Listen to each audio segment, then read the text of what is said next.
Okay, welcome everybody. Good to have you all here on this Monday evening. We've got a nice workshop lined up for you. This is part six of our six-part series on farm employment. It, Folks have enjoyed our previous ones, and this one I'm sure is going to be no exception for you all. We will make the content of previous workshops available to everyone who has attended one. So at some point, you'll get the recording access to previous workshops if you don't already have it from attending yourself. Related to that, we want to make sure we can email everyone the recordings and follow-up resources, and we use the Zoom attendance to figure out, to line it up with our registration list. So if your Zoom name is at all different than the name you registered with, either send me or my coworker Sydney, who's on the line, a private message with your name, your first and last name, or you can just change it in Zoom just so that we can make sure we get you those follow-up resources. Um, the plan for the day, I got a brief introduction, and then my associate Sydney's gonna give you a Bye, baby. Thank you. 8 minute chat, and and then at 6:10, our esteemed guests are going to take over and have kind of a joint presentation. So it's going to be more dynamic than some of our previous patterns. As far as upcoming events, as far as new entry goes, and Sarah and Anita, feel free to share any upcoming events you want to during your portion. But we do have a crop production course starting tomorrow. I know actually a few of you on the line are in that. We have a few spots left if anyone's interested. I'll put the links to that in the chat when Sydney is presenting in a moment. And then starting in June, we also have a hands-on sustainable agriculture practicum. So I'll put the links to both of those in the chat. Just want to thank our funder, USDA's Northeast Extension Risk Management Education. We're very grateful that we can make these workshops available for free. Thanks to them.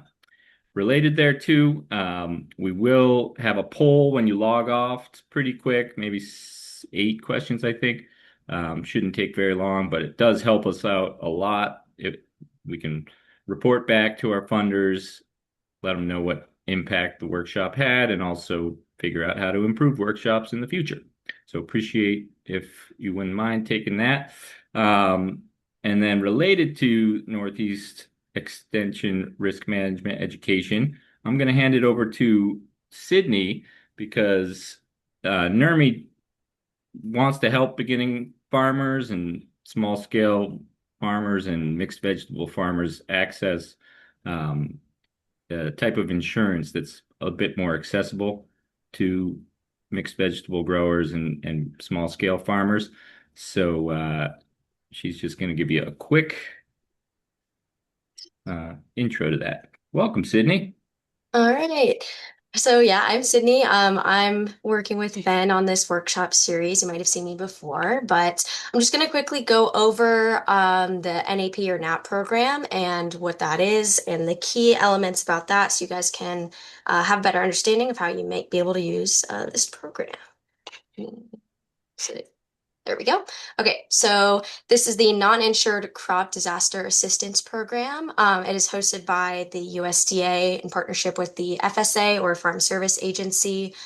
Because a lot of specialty crops, as I'm sure some of you may know, are not covered under these traditional insurance, crop insurance options.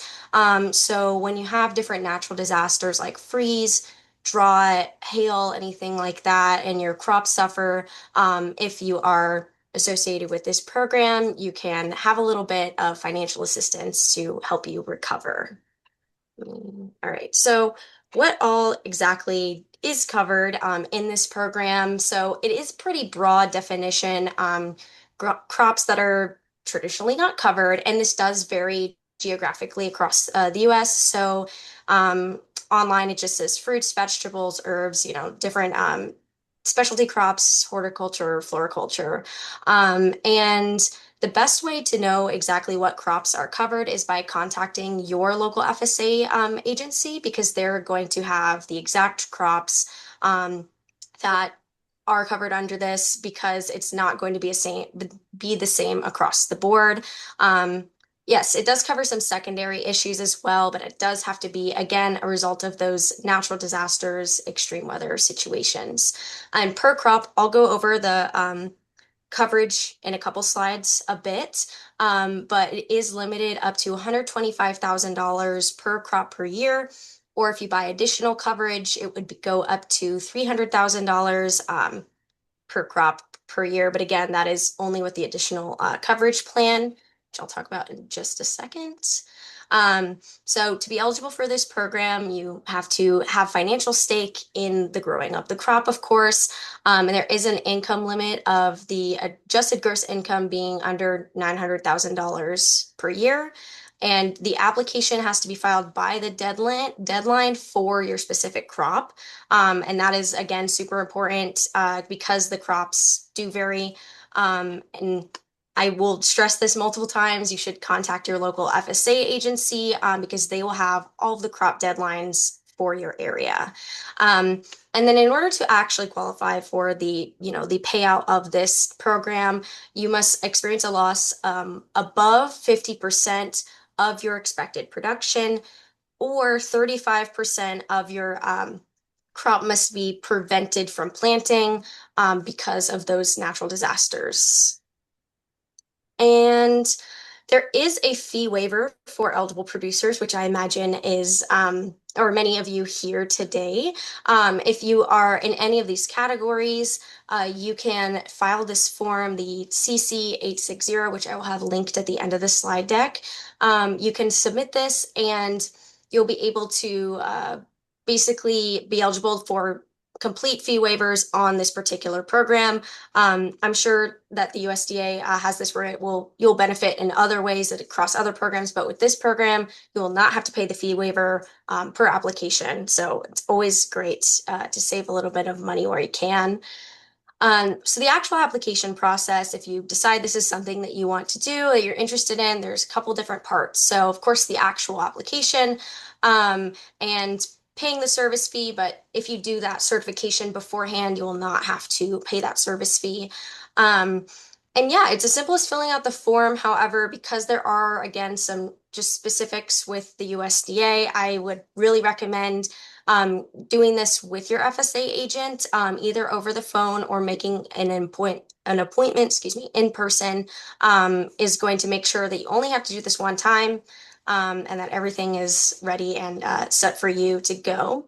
And once you have that application and you've already submitted it and everything is good, you have to maintain some records afterwards, so that way you get the correct payout if need be. So I know this is a lot of information, but essentially, what type of crop you're planting, where you're planting it, the acreage, and the intended use of the crop as well. Because if those intended use change, you have to report that in your spreadsheets. And yeah, so again, the two main portions of this are the types of crop and the acreage, including, quantity and the state of the crop as well. So if you do get a payout, I know this is also a lot of words and numbers, and I tried to make it as visually simple as possible. But on the left side where we see standard coverage, if you were just applying with that, regular application, the $325 service fee, um, the maximum amount of payout is the 125,000 per crop per year. Um, and again, it's that same coverage that I mentioned before, the 50% of the expected yield or 35% of prevented planting. And the payout is based off of the average market price as set by the USDA. And under this standard coverage, you do not get anything extra for organic crops. With additional or sometimes referred to as buy-up coverage, you can get up to $300,000 per crop per year.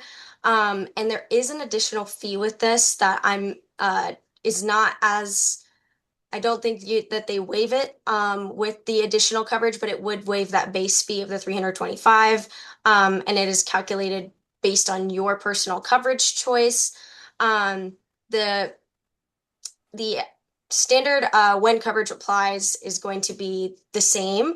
It's just going to have a different payout system. So again, you're choosing either 50%, 55, 60, or 65% of the expected yield. Um, and then you would be receiving 100% of your total expected yield.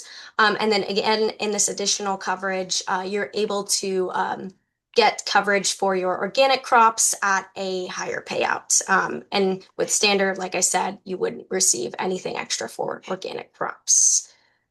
So this is my final slide, but if you're in where New Entry is at, this is the Farm Service Agency that you can contact. But if you're not like me, you can use this link down here, the Service Center locator, and put in your information, and you can contact them that way.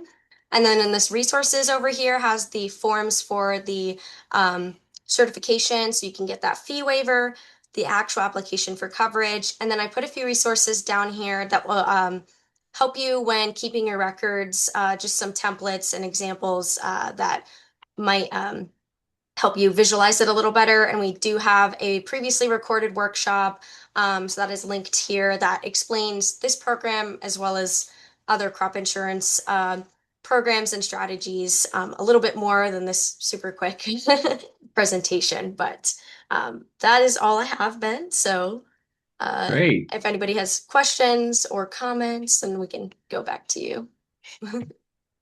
Awesome. Thank you, Sydney. You represented NERMI well. Um, I did just put in a two-question survey there just related to crop insurance because it's great to get that feedback from you all. But now I'm going to share my screen and introduce our guests.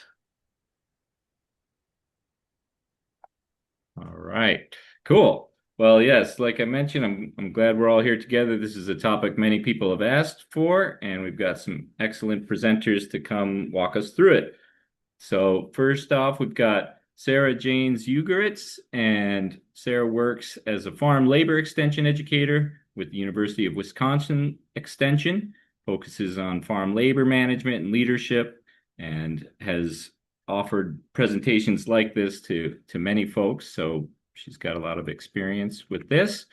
And then our second presenter is Anita Adalja, uh, who founded Not Our Farm in 2019. I'm hoping we'll learn a bit about Not Our Farm, Anita. And Anita's also an okra farmer and a self-proclaimed food safety nerd. So we're so grateful for both of you joining us. Thank you. And yeah, look forward to learning from you. Welcome. Awesome. Thanks, Ben. I'll share my screen.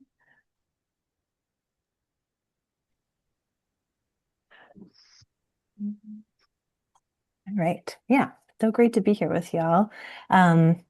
I feel like there's probably not too much for me to add to, to my intro, so thanks for that.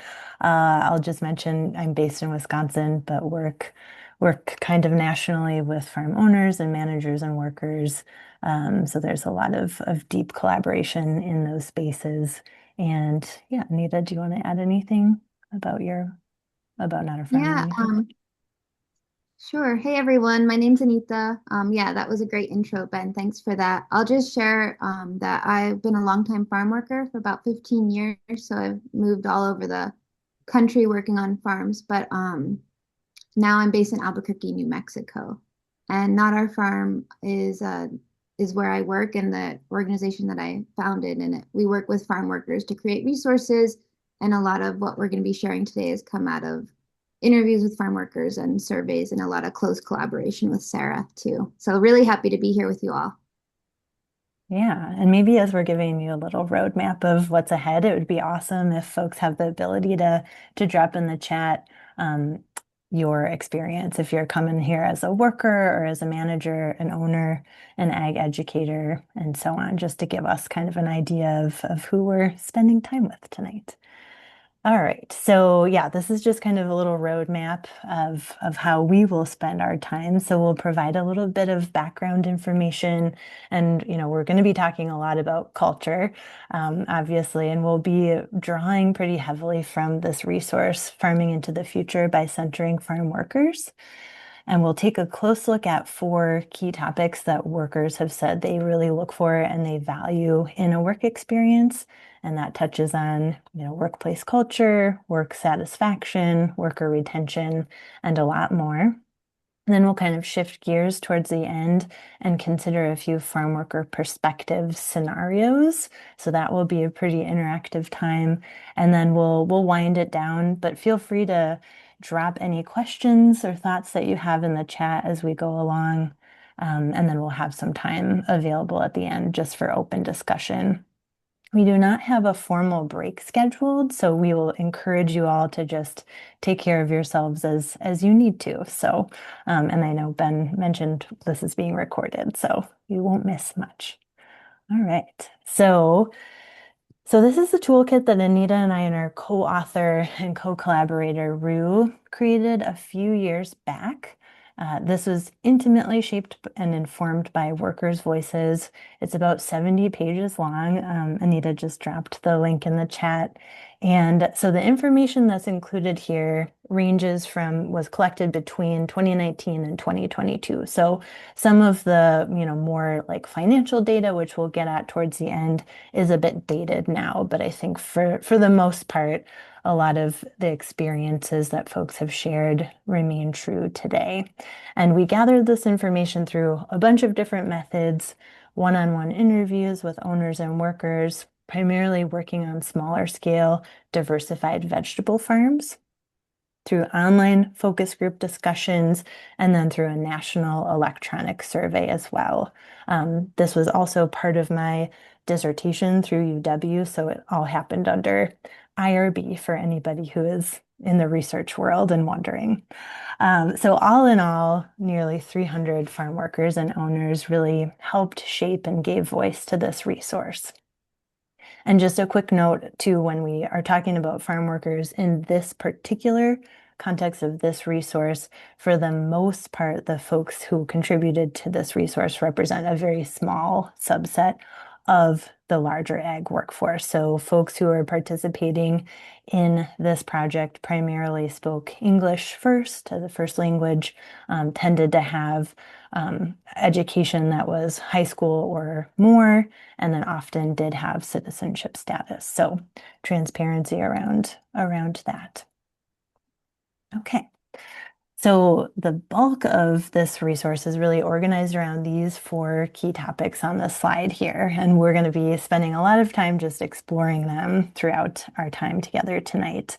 And where these came from was really through this survey, this national electronic survey that we shared. So we were asking farm workers to share with us, what are the most important factors to you in a job? What attracts you to a job, and what would likely keep you coming back year after year. So those were open-ended questions, and we had a ton of data, so much information.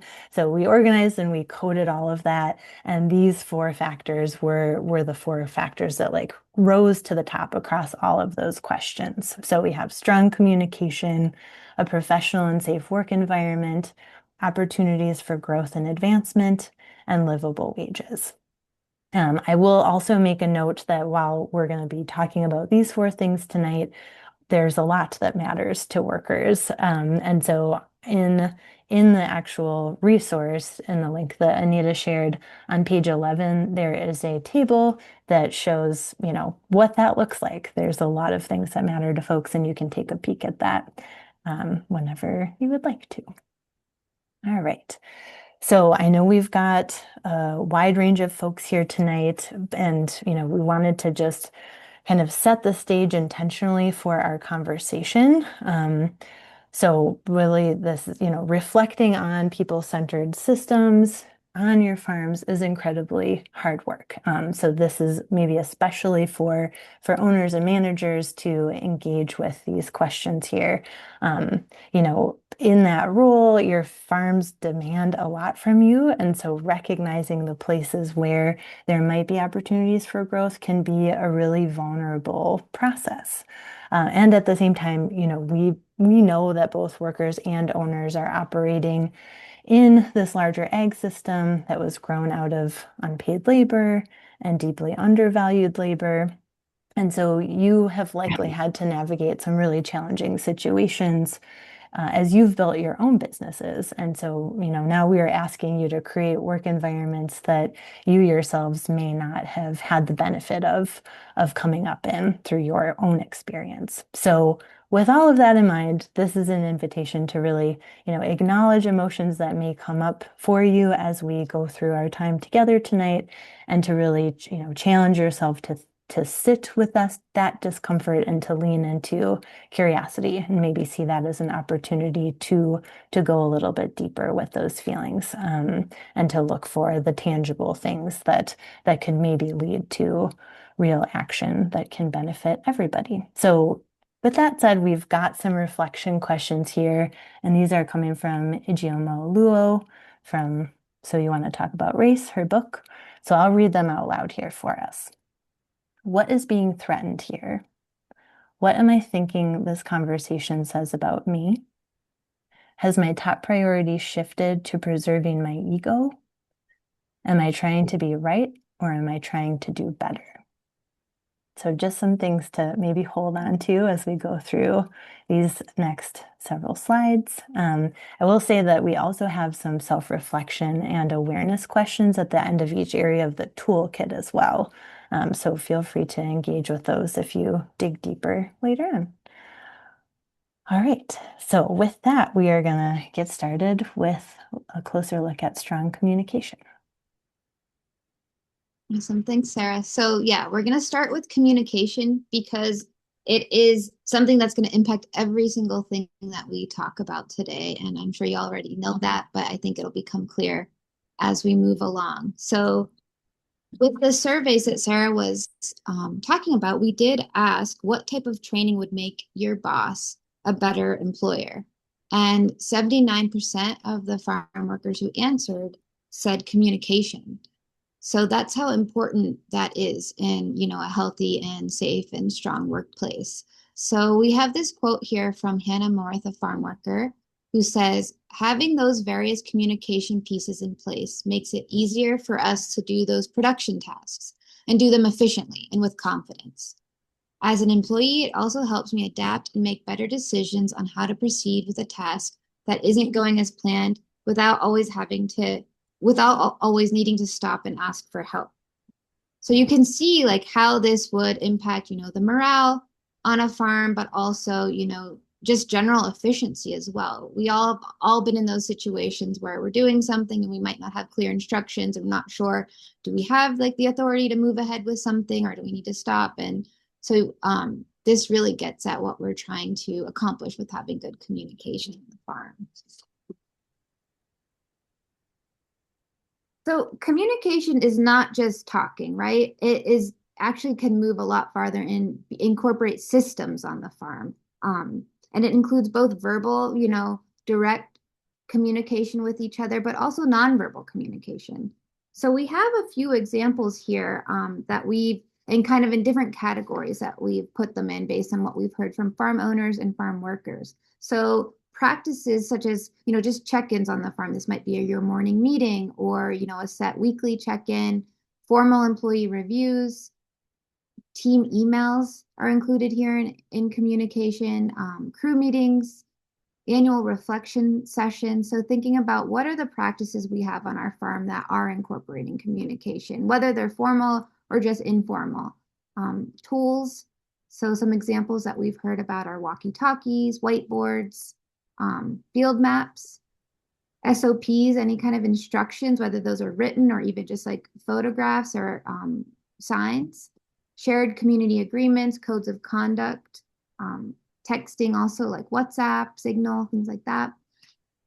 And then systems. So, there's a lot of apps that we've learned about that people are using on their farms. So Trello, Todoist, and Slack. Slack is one that actually, I know a lot of, organizations use Slack, but we've also found farmers and farm operations using Slack as well, including the farm that I work on. And we've really benefited from them. And then there's also communication skills, right? So that includes emotional intelligence, active listening, and giving and receiving feedback will come up here as well. And how are you, how are you have talking with your crew and with each other on the farm? So these are just some examples, that we've heard about. And one second here. Sorry, and we would love to hear if you want to go to the next slide, Sarah. Mhm. As we're talking about this, we'd love to hear what y'all have incorporated on your farms as well. We've also learned that there's a lot of room for improvement, which, is not surprising because, the saying it goes that we didn't get into farming right to interact with people. Some people like to be alone or working on the farm or working with vegetables that don't talk back, right? So there is room for improvement, but that's always an opportunity. So nearly 50% of the folks that we surveyed say that they don't have regular check-ins on the farm. And then 70% didn't meet with their employers for formal reviews. So you can see the impact of that by this quote up here by Allison, a farm worker, who said, I often feel like a little ant just running around without check-ins about why we're doing the work. It's hard to feel value in myself and my other coworkers. So you can understand here, right? Like if we don't know the why behind why we're doing something, especially if it's a really crappy task on the farm or something that you're doing forever, you don't really understand why you're doing it, it can be really demoralizing. And it can be really empowering to understand the whole picture, right, of why we're doing what we're doing. And that's part, and having clear direction, clear expectations. So that comes out here. And it also feeds into having a mutual respect for your team, right? If you're taking the time to explain the big picture and why we're doing what we're doing and the ultimate goal, it's going to, make people buy into the work that we're doing and feel empowered as we're doing the work. And what we're trying to accomplish here by having strong communication is a feedback loop that will cause continuous improvement, right? So if you're having regular communication with the folks on your team and on your crew about, what's working well, what's not, how can we improve, then it's just we're constantly going to be improving. We're constantly be building stronger relationships with each other, which will result in a stronger, farm operation. You can go to the next slide. Awesome. Yeah, You. and we've had an example here. So this is from a farm that I work with in Wisconsin. This is a fridge. So this is the Red Door Family Farms Board of Ideas and Improvements. And it's super interactive. You can see the categories are listed out here. So things that worked well and that didn't work well, things to push off until winter, things to visit or talk about for next year, and then big goals. So essentially, folks just add to this whenever they want throughout the season. And then at the end of the year, the farm owners make dinner, everybody gets together, they share a meal, they really spend time like talking through and dissecting what's on this fridge, which has then been transferred to a document folks can, hold in their hand. And then there's just a lot of reflection and learning and planning that happens. And I think this has been a process that has happened now for 3 or 4 years. And when I first was at Red Door and saw this fridge, I asked one of the owners about it, and she said, it came about because she was constantly saying no to ideas that workers would share, like innovative ideas, creative ideas, because it was a time of the season where there just wasn't energy. And so she would say no. And so, as in response to that, they kind of created this tool where everybody can share ideas as they come up, and then dig in a little bit deeper. And, another aspect of this that Stacy, one of the owners, shared was, this has become a way for folks to be empowered to have those ideas and to really build out the farm in an intentional way. I also love that fridge because there's so many things that happen right in a season, but also in like a week or a day, and it helps you not forget like the things you're like, I'm not going to forget this that I want to change next season. You write it down. Totally. Yeah. So I love this image here. This is from a farm in Virginia called Fireside Farm. And I love this because communication doesn't have to be like high techy. If you're not want to don't want to use like Slack or any of those kinds of programs that we talked about, or even like emailing your farm crew, signage goes a long way. So this particular farm, the farm owner loves to make signs. And what she's told me is, if I see a question that's always coming up, or maybe there's like a mistake that's being made regularly, or I have to correct something, I just make a sign about it.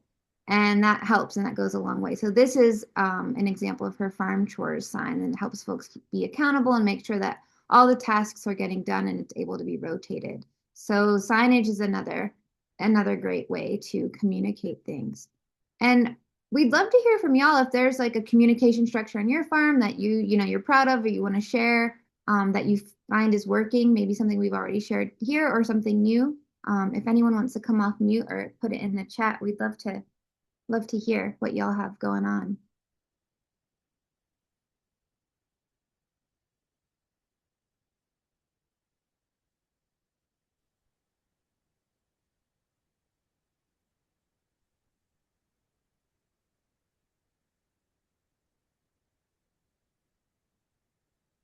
I also think if some of the practices that we've shared, if you're looking at those and you're saying like, oh, I already do these, or they're already on my radar. It's also important to think about like how do you ensure that you're like sticking to them, right? Or like staying accountable. Because like as the season picks up, it might feel good to be like, okay, every week we have this like Friday meeting.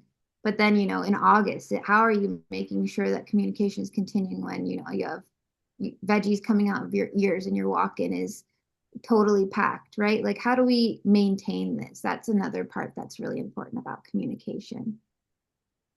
Awesome. I see in the chat that Sue says, I found whiteboard in the room where team meetings occurred every morning, helpful in staying on top of any changes to plan for the week. Awesome. Yeah. Yeah, whiteboards are great. Just writing things down, right? It goes a long way. Thank you. Does anyone else want to share a communication technique that works for you?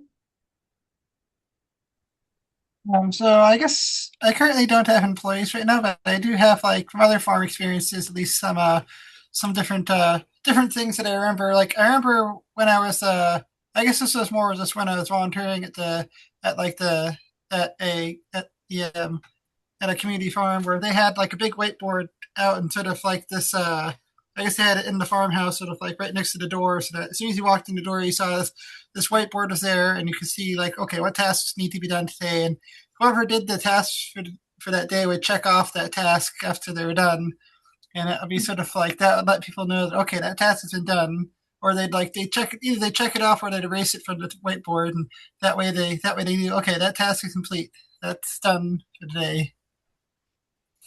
That's great. Yeah, thanks for sharing that. I worked on a farm that we had a lot of stuff to harvest, right? Like every week. So there was like a big whiteboard that had all of the crops that needed to be harvested.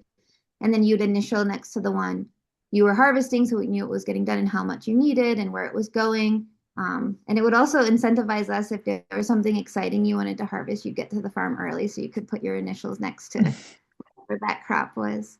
But yeah, Madison says love checklists, farm manuals for training. Yeah, absolutely. Operations manuals, right? There's having clarity and like clear things like that can be so helpful along the way. Joe says we use something like Annie mentioned, but digital, since my staff can't read my handwriting. That's real. Yeah, thanks for sharing that. Yeah. Super relatable. Yeah. I've also heard folks say, like, don't erase things from the whiteboard or the checklist because there's the satisfaction in crossing it off too. So, uh, awesome. Oh, Sue's saying seed time. I haven't heard of that one. Crew tasks into the app. That's very cool. Right. Check that out. Thank you. Awesome. Thanks, Awesome. y'all. Yep, it sounds like you have a Yeah. lot of great communication practices on your farms. Yeah. Feel free to continue sharing. We'll move along in the meantime though.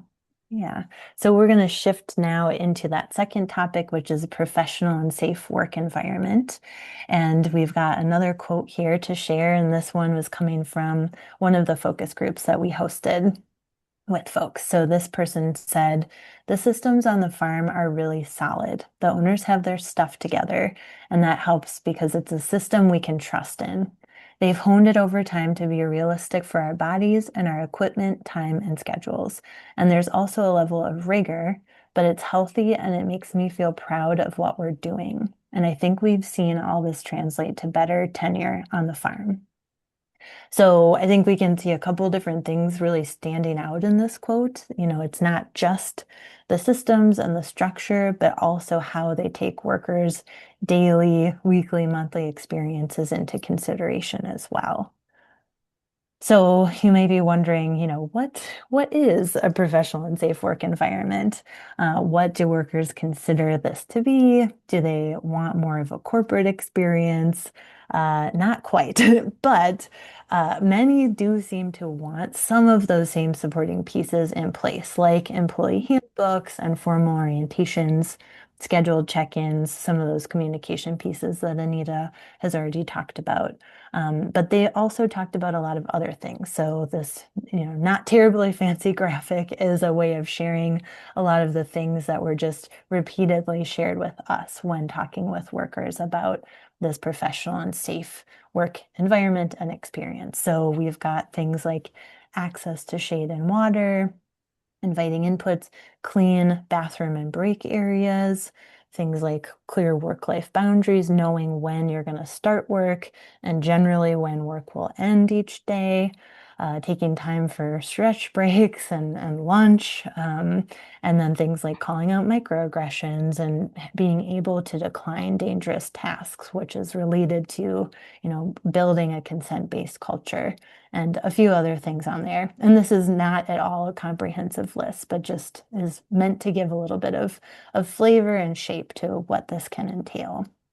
Um, and a lot of folks in our conversations did mention, that they appreciate that farming can be informal in some ways, but a lot of folks also see the work that they are doing as professional and as skilled. And so they want that to be reflected in how the farm business is managed and how they and their work fit into that business as well. And we've got a couple of quotes, additional quotes to share. Yeah, so this quote up here, and that's a photo of that farm worker, Tori. This is in Canada. And I'm going to read the full quote here for you all because I think it's really, really powerful and gets at what Sarah was just talking about. So Tori says the biggest challenge for a worker is developing the power to say no.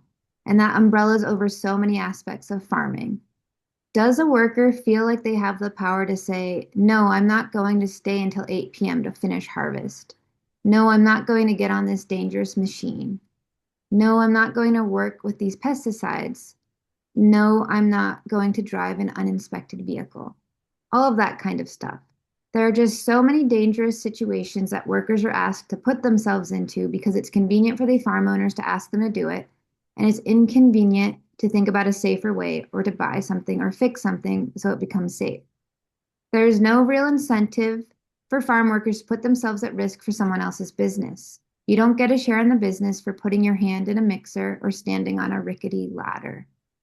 So I find what Tori says really, really powerful because it gets at that power dynamic and how, a safe environment is one that is building a consent-based culture, right? So often we're, on the farm, we have, vehicles that are broken down, or we have like she says, a rickety ladder, or things that as a farm owner, you might just be willing to put yourself at risk to do, and you're not even thinking about it, right? You're like, it needs to get done. There's nothing else I can do. I'm going to do it. But understanding those power dynamics that, that you're making those decisions for yourself, but someone who's your employee might not feel, able to say no and express that they feel unsafe. And that's part of a professional and safe work environment, that someone can feel like they can say no to what they're being asked to do if they feel unsafe or it's not something that, they want to take part in. And it also can be really helpful as your farm crew can help you understand what's unsafe that you're actually doing, right? Like so many of us working on a farm or running your own farm operation, you might skip lunch, right? Because you're like, I got to get this work done. And if you sit down and eat lunch with your crew and you're modeling that behavior for your crew, you're also taking care of yourself as well. So these are also opportunities for you to have a safer work environment for yourself as well by modeling that and by listening and creating that consent-based culture that includes you as well on your farm. Yeah, and I think on the previous slide too, there was a mention of community agreements or group norms, and that can be a really great way to start having that conversation, which obviously extends throughout the whole season and beyond, but to really build that culture and work to get on the same page about some of those key safety issues. Um, So we're talking about culture, and it's hard to talk about culture as a whole without addressing the bigger culture that we're all kind of swimming in and that impacts our society at large, as well as the smaller communities and the ideologies that have really been instilled in us through that. And we can call that white dominant work culture. So we've got a summary of this on the slide here. White dominant work culture is a workplace culture that defines professional success and employee value based on the systemic values and priorities of white and Western culture. And we can really see this coming up oftentimes when we think about or hear people talk about professionalism standards in the workplace.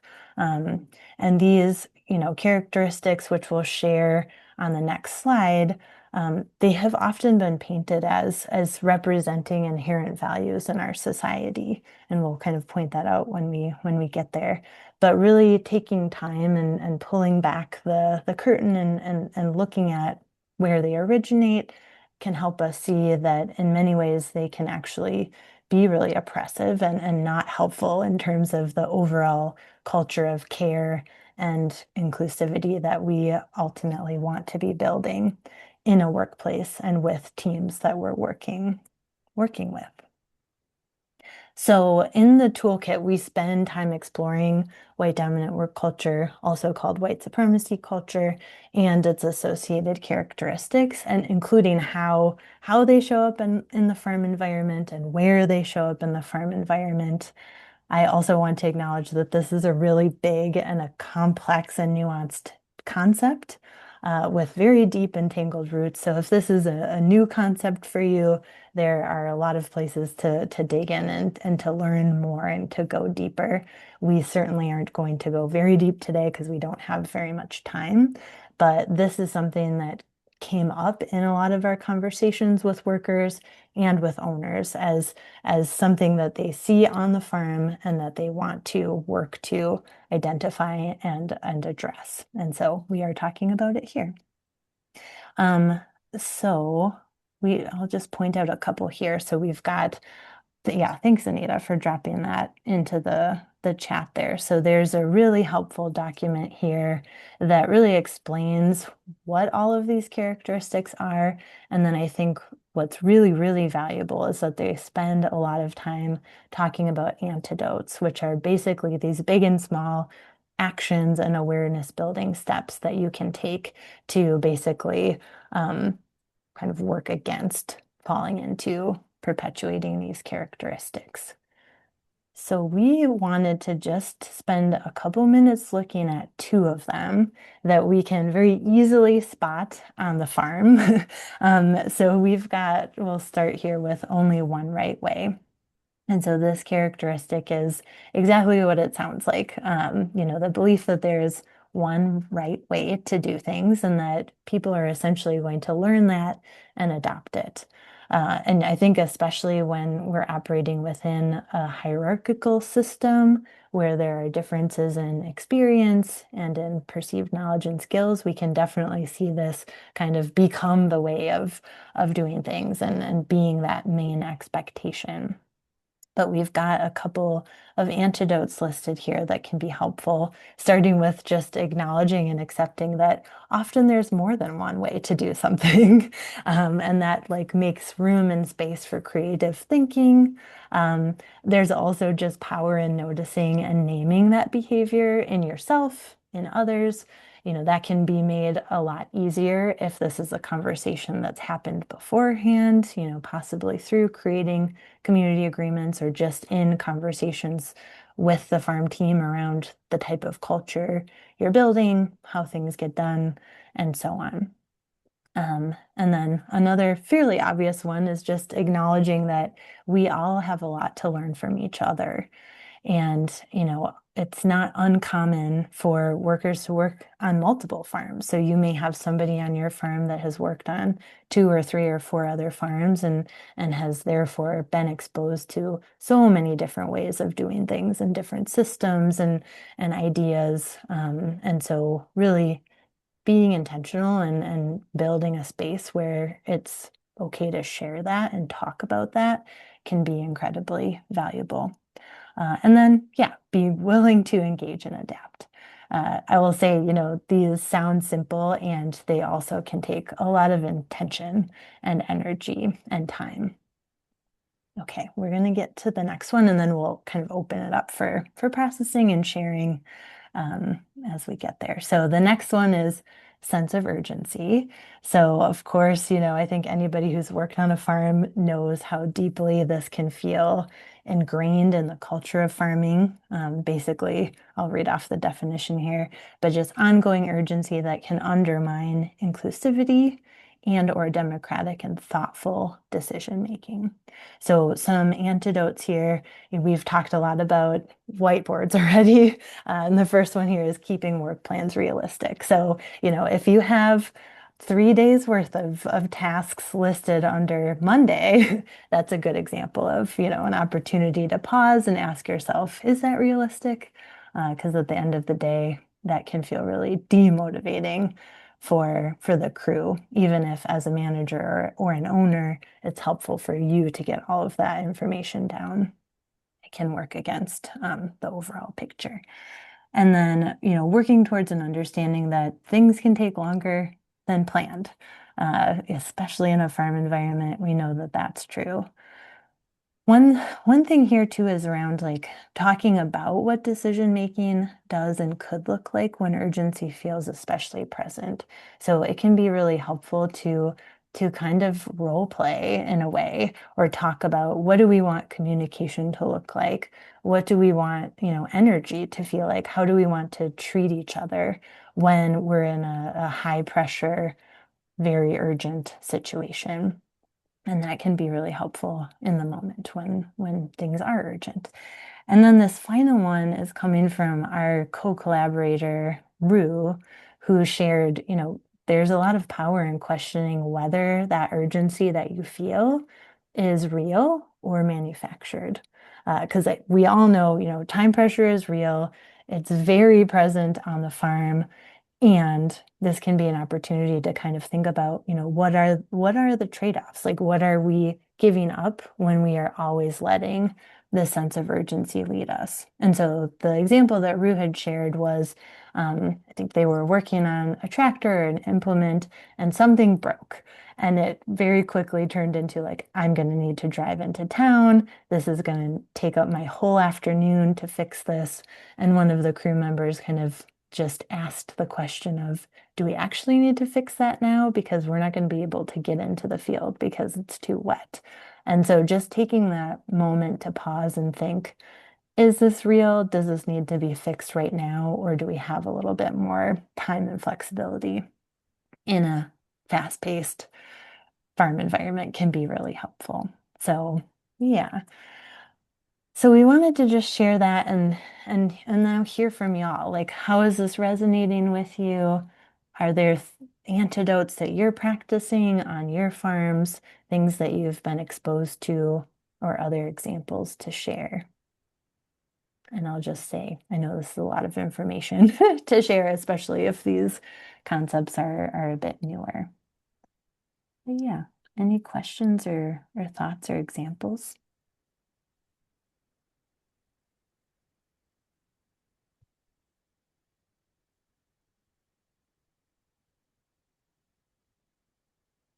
Nita, I'm seeing your comment in the chat. Slow is Oh, smooth yeah. and smooth is fast. That's great. And I feel like that definitely relates to safety too. Yeah. Awesome. Avery shared, we often pause to let others share ways they do things, especially the management staff might show two ways to do one task. That's awesome. I've definitely, worked with farmers who have said, I've honed the system over years of experimenting, and that is valid as well. So this isn't to say like you have to, yeah, there is a lot of nuance and flexibility in this space for sure. And there's value in refining systems, and in being open to some of those new ideas. Yeah, I was going to add in the toolkit, we talk about this practice called beginner's mind that you can bring into your farmer practice, bringing it into your operation. Even if you farmed for 20 years, right? Looking at something with new eyes. And when you have new people joining your farm, seeing what they bring as an asset, right? Someone who's worked on a farm, 5 different farms or multiple farms, they'll be able to share different ways that they've learned how to, fold up your row cover or, different practices that they've learned to do things. And that can just enhance your farm as well. I'm glad this is helpful, y'all. Thanks for sharing that as well. And yeah, I'm just seeing Kristen. That's super fun. Our daily work plan has an extra credit section, so people feel really great when we get to those things. That's very cool. Awesome. All right. Well, definitely take a look if you're interested and have the time at the resource that Anita put in the chat. And in farming into the future, we do kind of get into this and break things down a little bit more, and we provide examples, many more than what we're sharing here. So that could be helpful for continual learning as well. But yeah, we'll shift into our next topic here. Okay, yeah, so we're going to move into the next kind of category that workers really wanted to see, on their dream farms or what that could help maintain like them staying on a farm, and that's opportunities for growth and advancement. So we have this quote here from Magdalene who says, "Our team is entrusted with tasks, and we have the tools to communicate our needs, do the work, and then wrap up. That makes a feeling of competence and trust very clear. Having that trust in your workers puts a lot on them, but it also makes them feel very empowered. And personally, that makes me more likely to stay here." So you can see these opportunities to kind of step up can help maintain like crew retention, right? And this work takes a lot of intention. It takes a lot of trust too. There's a facilitator that y'all might have heard of named Adrienne Marie Brown. She wrote this book called Emergent Strategy. She's an organizer. And she has this quote that I love, and she says, "Trust the people and they become trustworthy."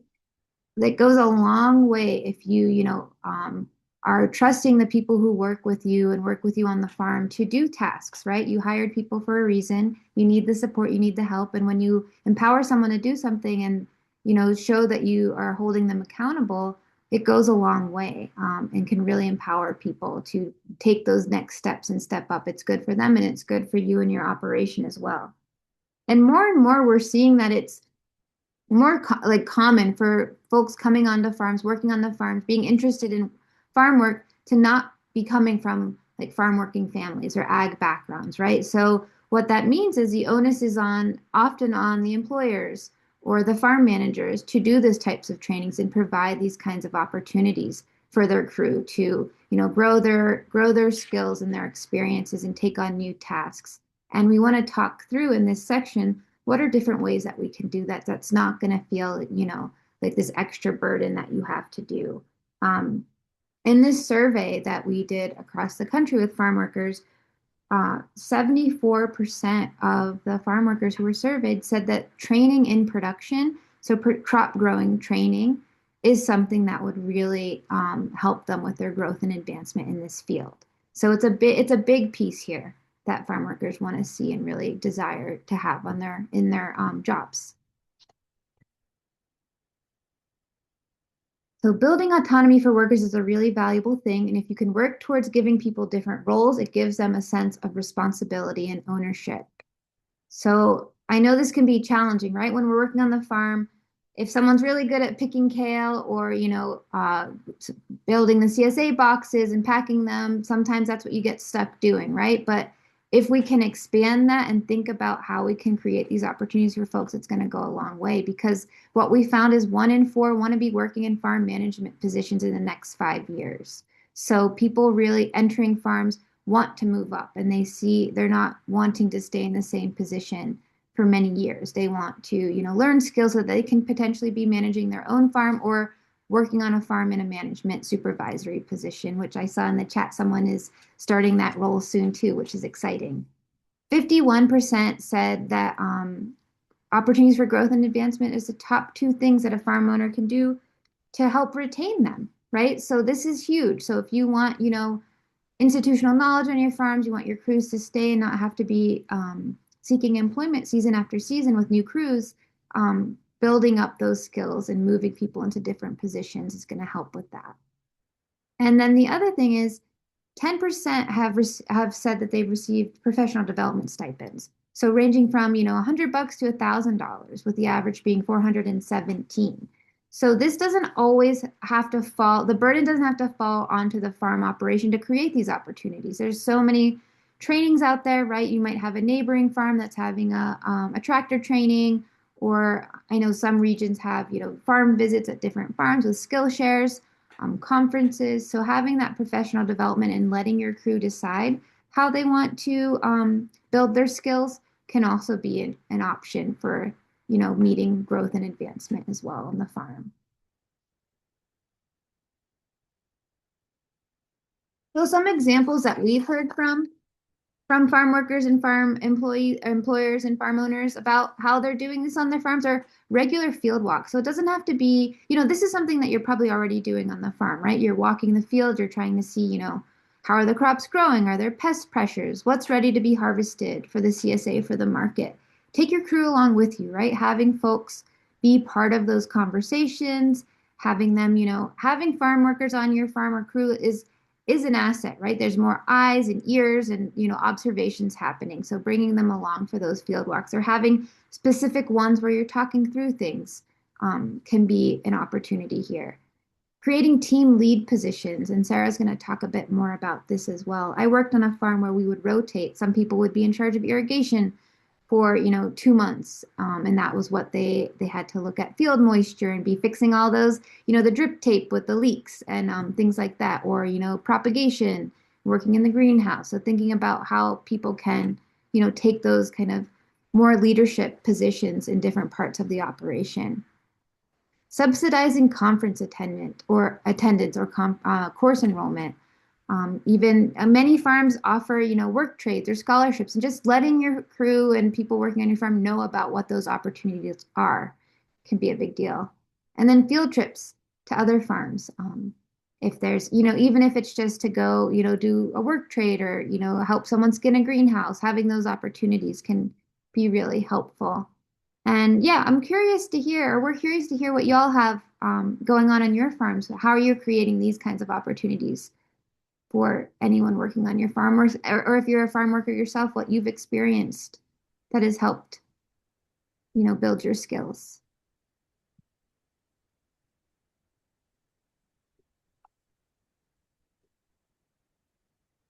While folks are thinking, I'll just add, I feel like I hear so many farm owners say how much they want to visit other farmers' farms. And so this could be a great excuse to just take Totally. everybody. And I mean, yeah, not easy to do, but can be super valuable. Oh I yeah, was on Jen. a I was interning on a farm in Maine that I think they would offer. I can't remember. I think they would actually like pay us to go to class. They would like offer us a little bit of like a stipend to go to these classes. Like we would have like we'd get like we wouldn't get like a full pay for like a full day. We'd get like partial pay or something. But like it was still like at least there was a little bit of an incentive to like there was an incentive to go to like all these because they basically I think they offered some sort of I can't remember if they offered a discount or not on membership. But these classes were through a Maine Organic Farming Association, so there was like they had a lot of different like they would also let us go and visit. There was a couple different farms in the area, and we were able to go and visit those farms and sort of like see their operations and see how they're working and like sort of get a sense of what they're doing, and then we'd come back and we'd be able to sort of like kind of discuss what we learned in that a little bit and be able to apply that towards what we were doing. That's very cool. Yeah, that's nice that there was a stipend also to do that.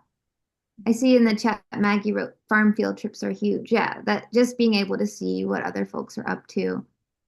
Joe says each of my staff are in charge of one crop. They're responsible for scouting, work needs, and leading field work activities. That's awesome. Yeah, that's a really great way to empower folks and build those kinds of skills.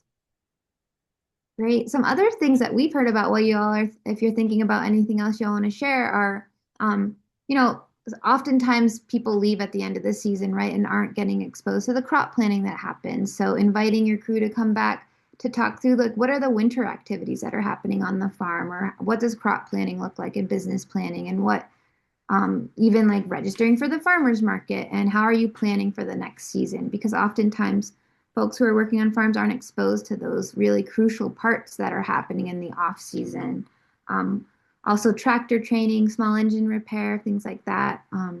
Whether that's you're offering that on your farm and just having folks come along and learn with you, or you, if there's trainings in the area and other farms, or bring inviting other farms and farm workers to come to your farm for that, have been examples. And then even just sharing your farm contacts and your connections with your crew is also another way, right? Like if you know other farmers who are hiring, or maybe you have someone working on your farm who wants to learn about livestock and you don't have livestock, but you know a livestock farmer, creating those connections are another way that we've seen that folks are kind of hooking up their crew members and their team members with other opportunities to advance in the field as well.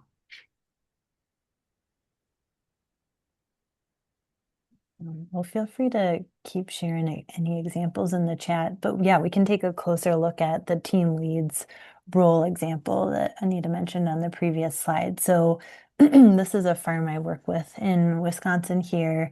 And yeah, essentially they created the structure as a way to really allow crew members to go deeper with some of these growth opportunities one season at a time. So essentially there are different areas like greenhouse, irrigation is the example we'll look at.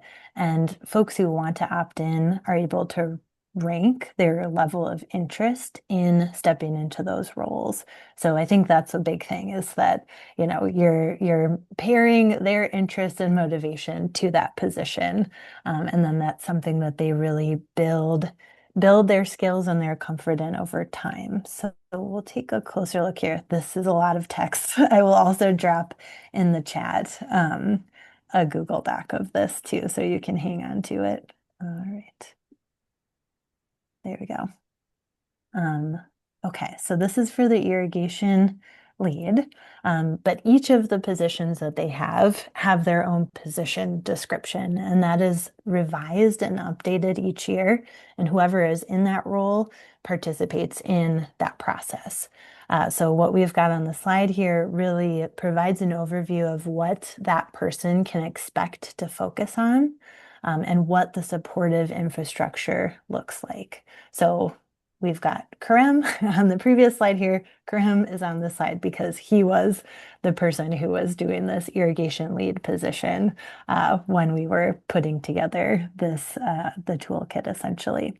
So basically looking at this, you've got the key goal at the beginning here, and then that's followed by the description. So really the big buckets of what this person can expect to focus on if they step into this role. And then that is further broken down into tasks and estimated time. So it's really kind of painting a more in-depth picture of what would be involved here. And then I think one really important thing here is that, this isn't just a direct handoff. And you can see that in that first bullet point there under tasks. It says understand and contribute to determining irrigation priorities. And that really communicates that this person is being folded into the leadership and the discussions that are already happening in this area. And so there is this period of training and of ramping up, and then that feeds into more and more autonomy and exercising of skill over time. So there's a lot here, but I'm just curious, what are some things that are standing out to you all as you look at this? Does anybody have a similar type of structure in place? What are you seeing that you really like seeing on here that might be sparking some ideas for you? Yeah, any general reactions?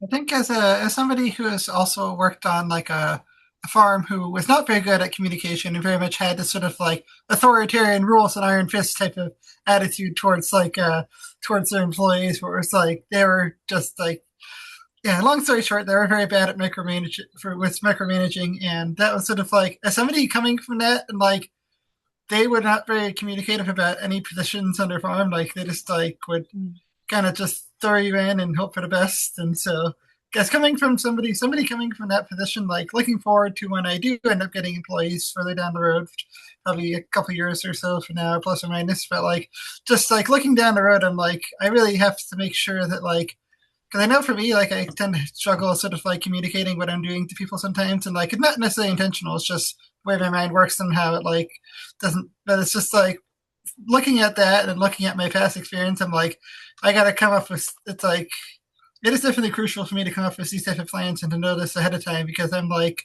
I need to just like plan everything out and like practice this myself to start, and then be like, okay, what is everybody else going to be doing once I start hiring people? And like that way, I don't end up in a situation where like people aren't really knowing what they're supposed to do, or like just employees aren't wanting to work there because they're not really sure it's worth it, or just like. But like, yeah, I definitely feel like my current farm. I kind of feel like I wish I had been involved with the crop management plan in the wintertime as well, because I feel like that would have been helpful for me. I think I was a little bit towards the end, like in the fall, they had me involved a little bit, but I think during the wintertime, didn't really, I wasn't really like as involved because it was just more just like background stuff being done. The managers were kind of in charge of that stuff. Yeah. Yeah, thanks for sharing that, Annie. That can be, like Anita said, hard to plug in and like you've described, especially if you're in a seasonal position. But yeah, just nodding to like the value of putting in that time and intention and energy into creating position descriptions, whether it's for like a lead role that's temporary or just overall crew or management role, those are resources that are going to continue to pay off because it's a way for you to be very clear and thoughtful and intentional. If you're the owner that's creating them, you can work with an employee to revise that and to like ground truth that job over time. You can use it as part of your check-in and reviews process. Yeah, I could go on and on, but super, super valuable and worth your time. We've got a couple things coming through the chat here. So Sue shared, I like how the info is mapped out and the links to SOPs are also helpful in case I needed a refresher or access to more details. Totally. And then Julia sharing that this feels, I love how clear this description is. It sets obvious expectations, time estimates, and so on. I feel like sometimes tasks are vague for newer employees or those who don't work in certain stations as frequently. So this will clearly lay it out. Yeah. Yeah. And of course, this isn't meant to take the place of like hands-on day-to-day support and training, but it can be a really valuable set document that provides that support. Yeah. All right. Thanks all. I think we can. Oh, Yeah, I was just going to add one yeah. thing, just kind of Mhm. jumping off of what Julie said. I think so often when we're immersed in farming, there's a lot of stuff that we assume, there's like assumed knowledge, right, that happens.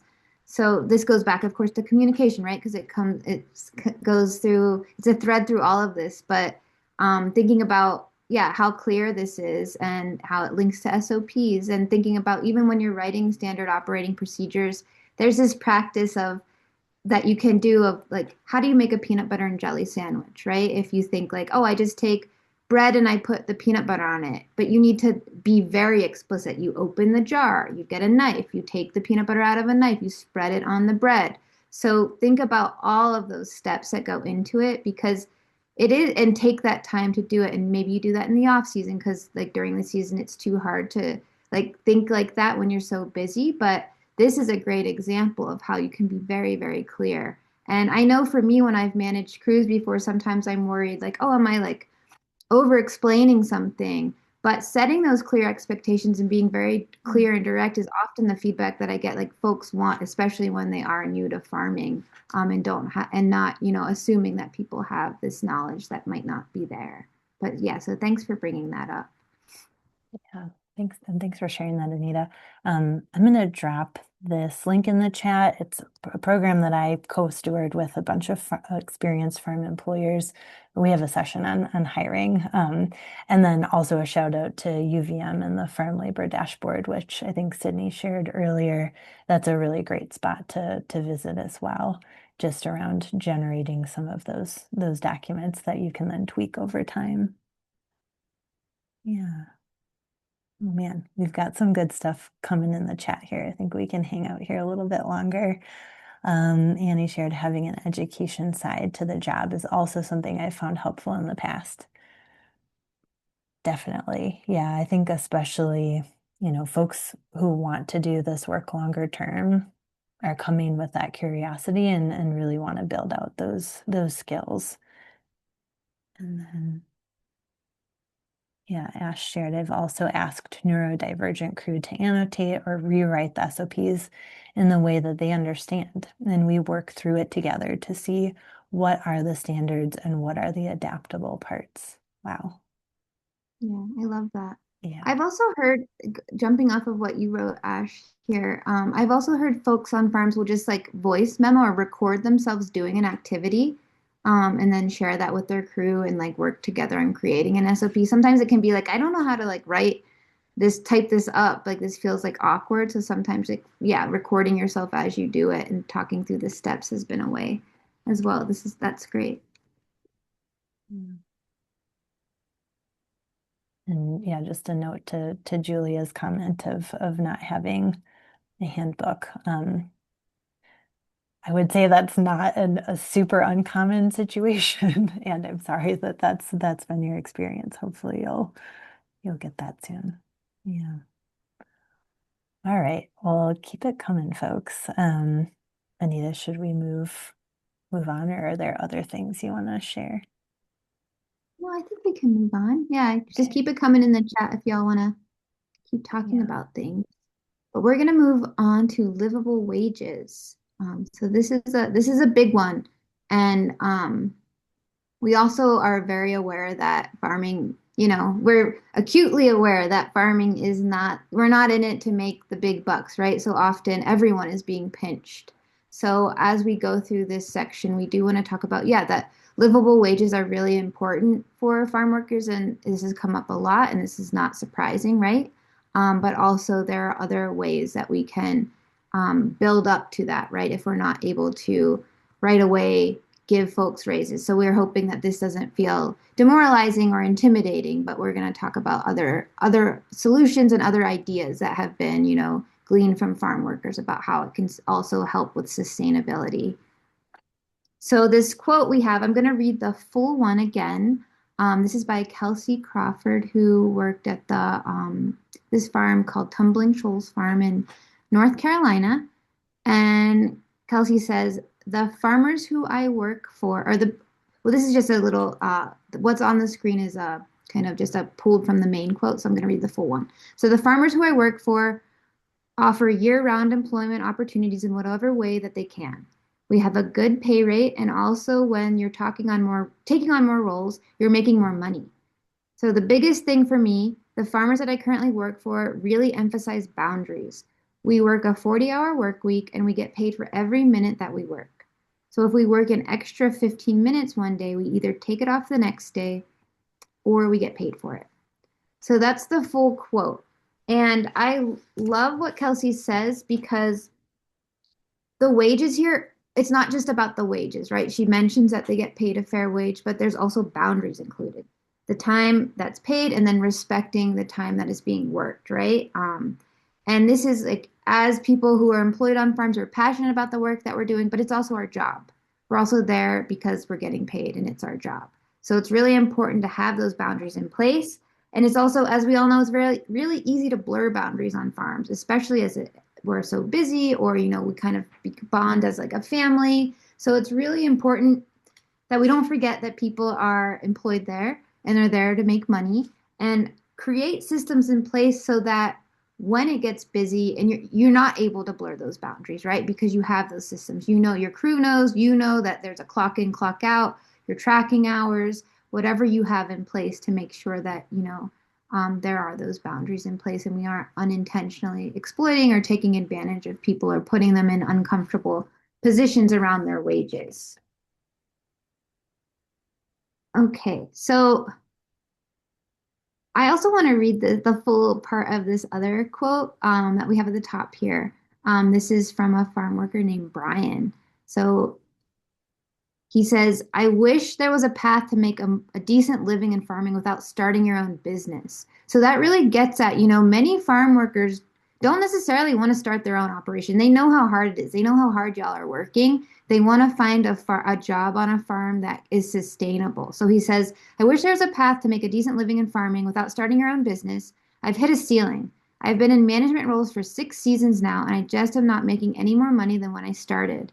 I wish there was a way to do this going forward. I'd be perfectly content working for someone else if I could make a living doing it. I think that is what will drive me away from farming if I ever stop. It's not the work itself.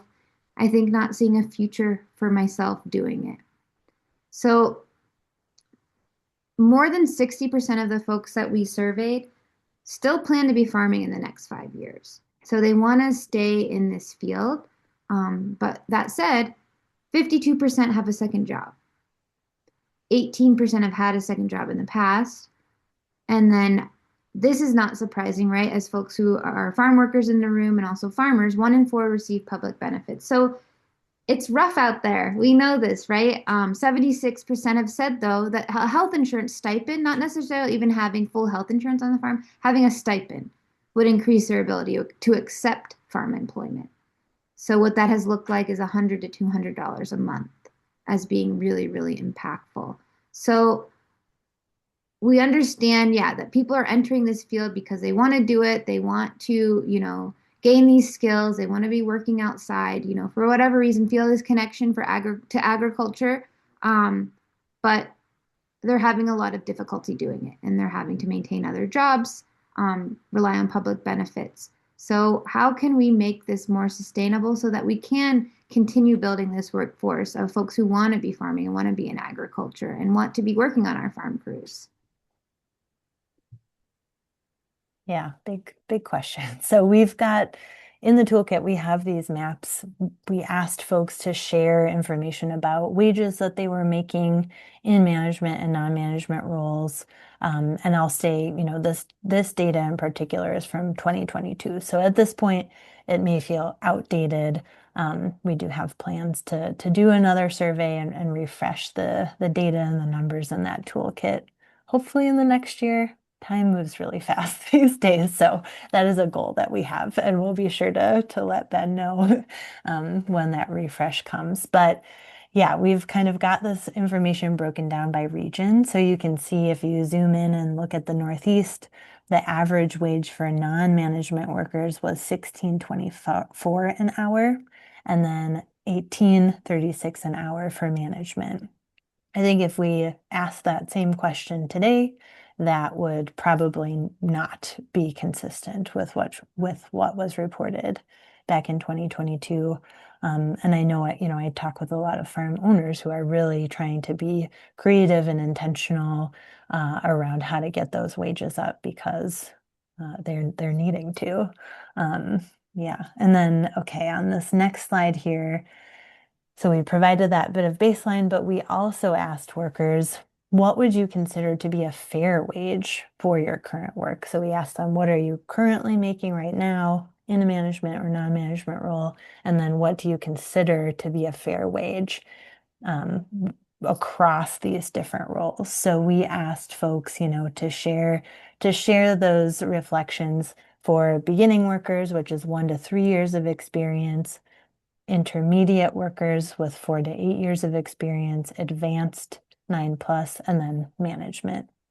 So you can see, how those break down there. I have to make my screen bigger so I can see. So we've got beginner is starting really where management said they were making. So 18.41, and that goes up to management at 33.44. Again, what feels like a fair wage. I think if we ask that today, those numbers would be a lot higher. And we did include the range. So just looking at management, some folks said as low as 20 for a management position or as high as 50. And I think it's interesting to sit with this. We usually walk through livable wages at the end when we talk about this because it can be such a sensitive and difficult and like Anita said, like just really hard to engage with when you may not feel like you have a ton of power and control in this space. And it's interesting to like potentially compare this to other industries where that would just be super low. So we're working within this space that is really challenging. Jen, what is the range of years for each area? Yeah, let me pop that in the chat. I've got it in my notes here. Okay, here we go. I will also mention that in the survey, we did not differentiate between folks who are working in for-profit for-profit or non-for-profit farms. So that data is, all just looped in here. It's not disaggregated. Um, but that's, yeah, something that we'll probably change for the next time around, along with lots of other stuff. Yeah, any questions or thoughts or comments on this? We've got a couple more things to share, but we can definitely pause.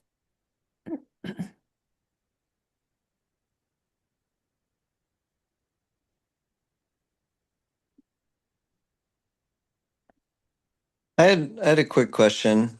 Yeah. Um, Hi everyone, I'm Max. Yeah, I was just wondering when you were defining beginner, intermediate, advanced management, is it just years? Is there a easier way, other ways to describe what those kind of years involved responsibility wise?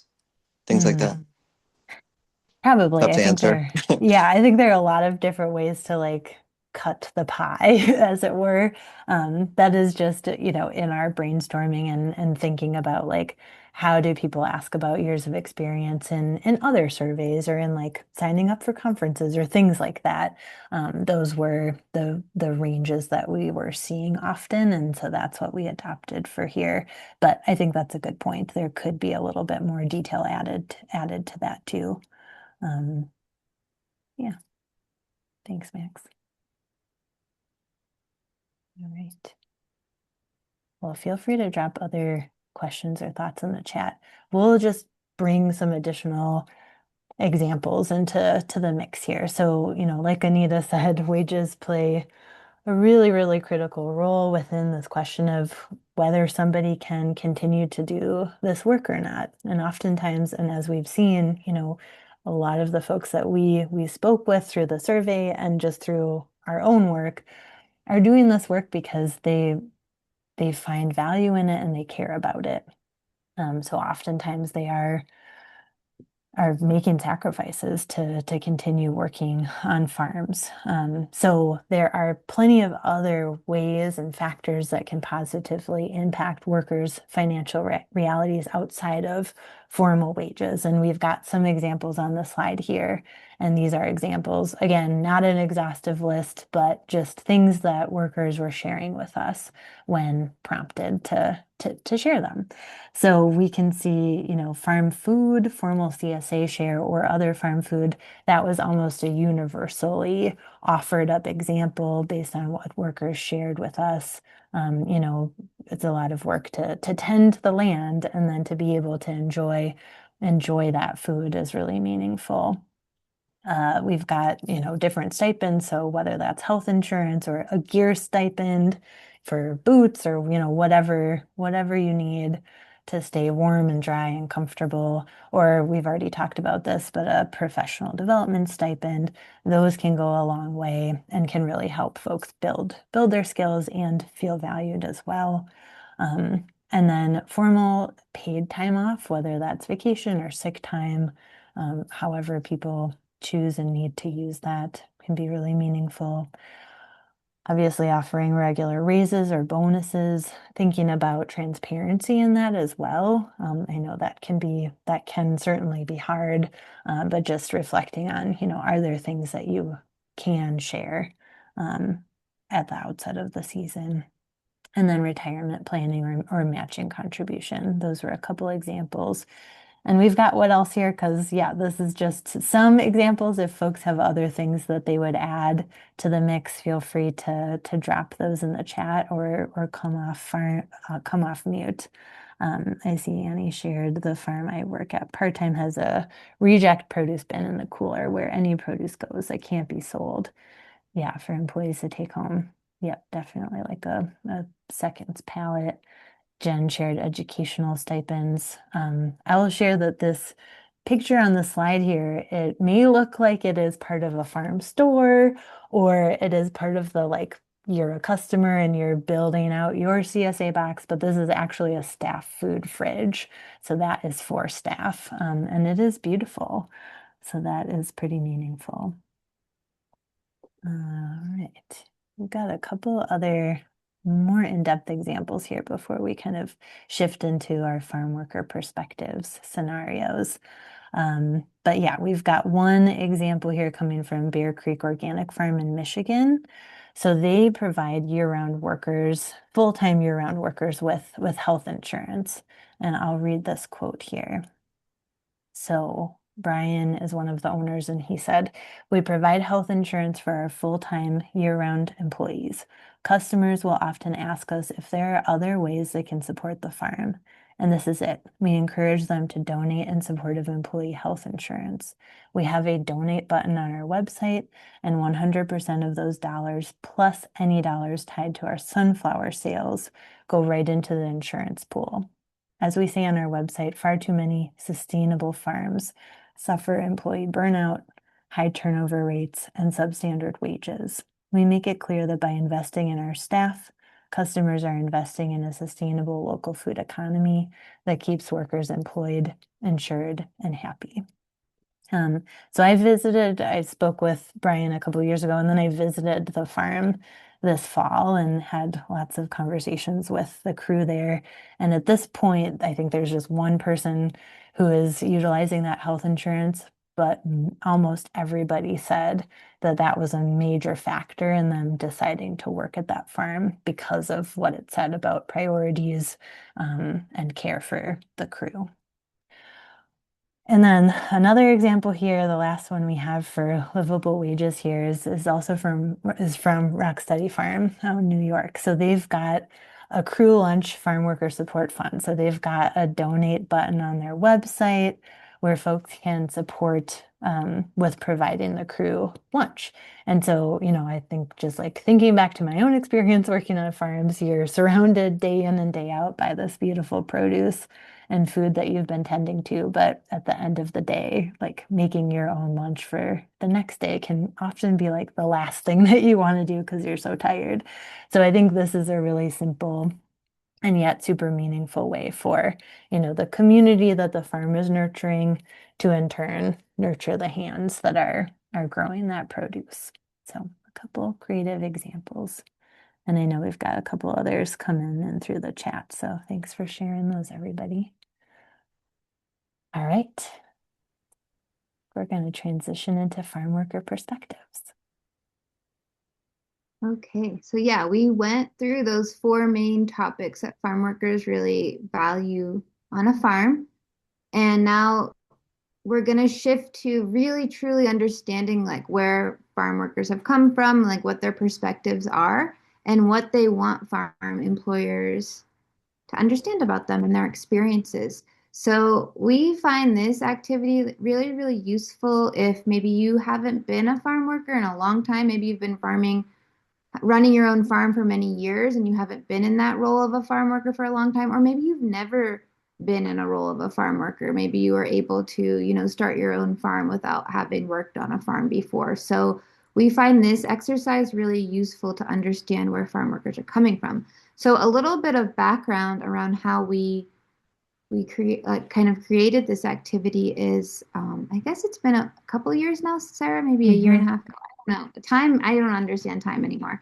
But at some point in the past, we crowdsourced experiences from farm workers in the Not Our Farm community. So we asked them, what is something that happened on the farm this past season that you wish your farm boss had your perspective on? It could be a big thing or a little thing. And we got so many examples of, situations that have happened on the farm that it would be really crucial or really helpful for a farm owner and really easy for you not to see a different perspective. So I was calling this for a long time farm worker charades, but we're not going to make anyone act anything out. Sarah's going to talk through, what the activity entails, but I just want everyone to know that these perspectives that we're going to share came from real life farm workers working on small scale farms. So this could be 1 acre to a 50-acre farm, usually in the United States, in that same demographic that Sarah shared when we first started. So, and I'll pass it back to Sarah for the instructions. Great. Thanks, Anita. Okay, so we've got two scenarios. I think we'll probably be able to get through both of them, but we'll take our time and take the time that we need. And so for each of those, we've got an assortment of prompts for you to just engage with and work through as you think about the scenario and move through that. So the first one, we're going to ask you to take a moment to reflect on that worker's experience. So basically, you're engaging with that from your own perspective and thinking about, what is your first reaction to this situation? Then we're going to ask you to pretend that you are that worker, to put yourself in their shoes, as it were. So some additional prompts here are, how might you be feeling if you were in this situation? What sort of emotions are coming up for you as you think about that? And then if this were your situation, if you were experiencing this, what would you like to see happen as an outcome or as some immediate action? Step three could be phrased as, put yourself in the shoes of the farm boss. How might you address this situation if you were the employer in this example? And how could you be proactive about resolving that or reacting to that situation? And then step four is just a kind of a catch-all. So any other thoughts before we move to the second scenario? So we will share these in the chat, but we can move to the first scenario here. I also just want to add before we move to the first one, Sarah, that we recognize that there's farm workers and like farm employers in the room.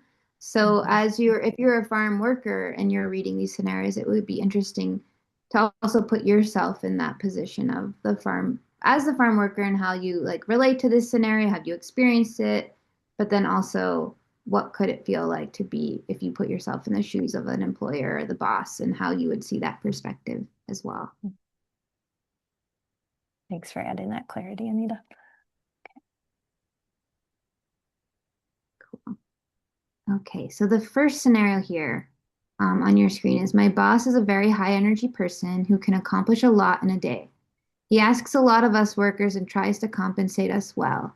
I make $19 an hour as a manager, which is high in our field.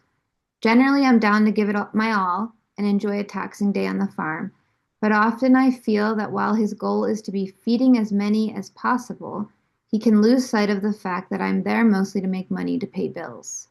I love my job as a farm worker and choose it in part because it is difficult, but it can be frustrating to be asked to give 110% every day from somebody who makes more money than me and owns a house, and who then says he's not motivated by money.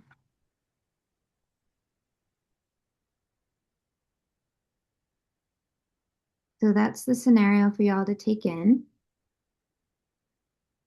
Okay, and I'll drop the prompts in the chat. The first being, sit with that, take a moment to reflect on this worker's experience and from your own perspective, wherever you are in the farming space, what's your first reaction? And you can feel free to come off mute or type it in the chat, whatever is most comfortable. I feel like for me, like I guess maybe different situation a bit than this, but like this sort of reminded me of something that the place that I'm working at part time has struggled with in the past for a while. Like they basically like they're technically a nonprofit, so they have like a board that meet that sort of like, but the board has very much been like micromanaging the entire farm. So it's like the board has sort of taken on a sort of like corporate aspect a little bit, where it's like they are the ones who are managing the farm instead of like for a while it was they were managing the farm instead of having farm managers do it instead of having farm managers like they would have like a farm manager who'd be in charge of the field crew, but like they would be the ones in charge of every other decision after that. Like the farm man like there would be like I don't know if that's necessarily related to this or not, but that's just kind of like that's something that they've kind of like they've learned now that like they need to kind of like take a step back and let everybody kind of like let their employees have that freedom and let that sort of like let that be the job of managers instead of the job of the board. Mm, yeah, thanks, Annie. Yeah, that can be a very challenging and tricky situation when you've got those two separate entities essentially.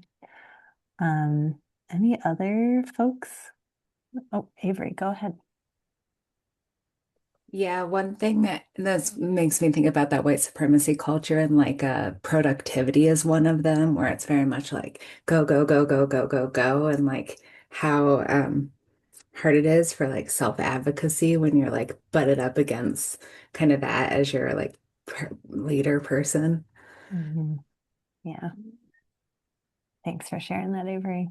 Definitely seeing aspects of those WSB characteristics coming up here. Any other thoughts, reactions?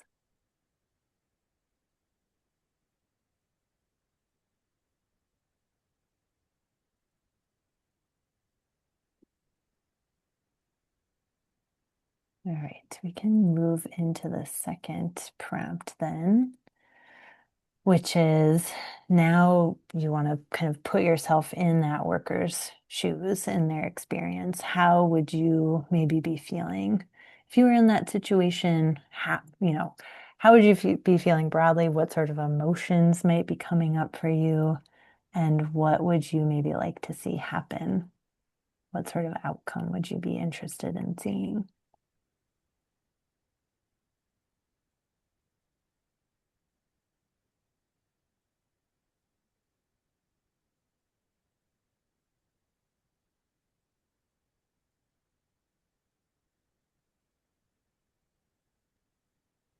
Uh, Sorry, I don't mean to answer you again, but so I think for me, like I'd like to see something like if I were, I guess I was in this situation, but like I think I'd like to see something similar to like what happened with my farm, where at the farm I work at part time. But like they really like this year, last year they really like they took a step back and they were like, okay, we need to reevaluate how things are. They like ended up basically, I think they ended up hiring a new person to be head of the board. Like she's kind of like gotten everything together, gotten all the kind of gotten everything in place that should have been in place last year, and they're like, okay, we need to do a better job this year of making sure this doesn't happen again.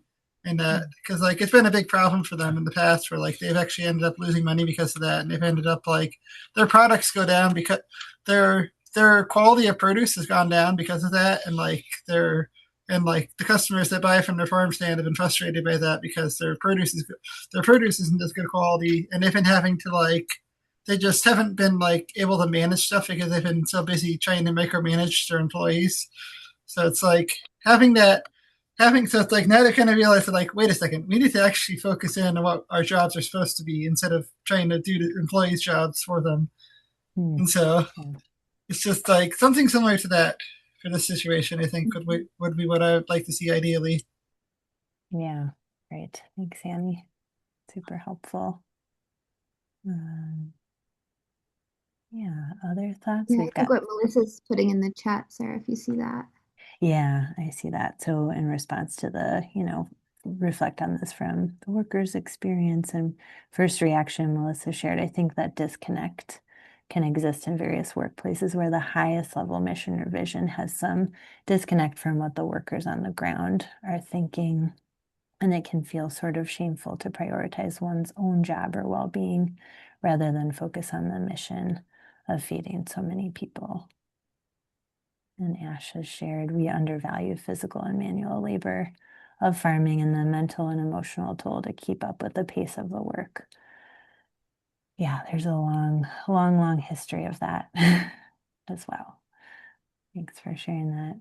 And Avery is sharing burnout, tired, as well as not being understood from the boss who doesn't seem to know much about my experience or check in about my motivations. Yeah, I think there's like communication is coming up too, as maybe something that's lacking, or that could be brought into this equation to just start a conversation that could potentially help resolve some things. All right. Yeah, Francisco shared. I'm not sure if they have talked about the issue. Yeah, that's unclear. And Annie, I would add that lots of stuff coming in. Respecting cultural differences is key too, especially with a more diverse workforce from different backgrounds, cultural upbringings, and so on. Yeah. And then Sue shared the owner having personal, oops, um, does not indicate that the farm business is profitable. The operational side of the farm revenue profit may be the factors to look at and consider whether this worker can ask their boss for a raise to pay a wage that matches the energy input. Yeah, or possibly like check in with peers and colleagues. Yeah. And yeah, what I'm seeing there too is yeah, having a conversation, exploring possibilities. Thanks for sharing that, everybody. Okay. I think we can maybe move into the next one here, which is put yourself in the perspective of a farm boss. So you're the farm boss in this situation. How might you address this? How could you be proactive about it? Any new thoughts or emotions, things that change for you if you put yourself in that boss's shoes?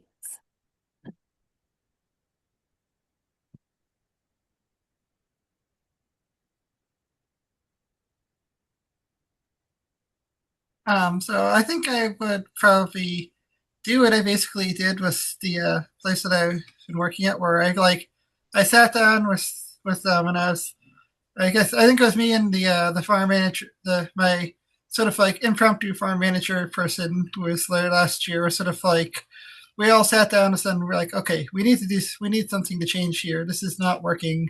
This is not working for us. This is like just like telling them up front. I think really sort of helped them kind of wake up a bit and realize, wait a second, this isn't actually working.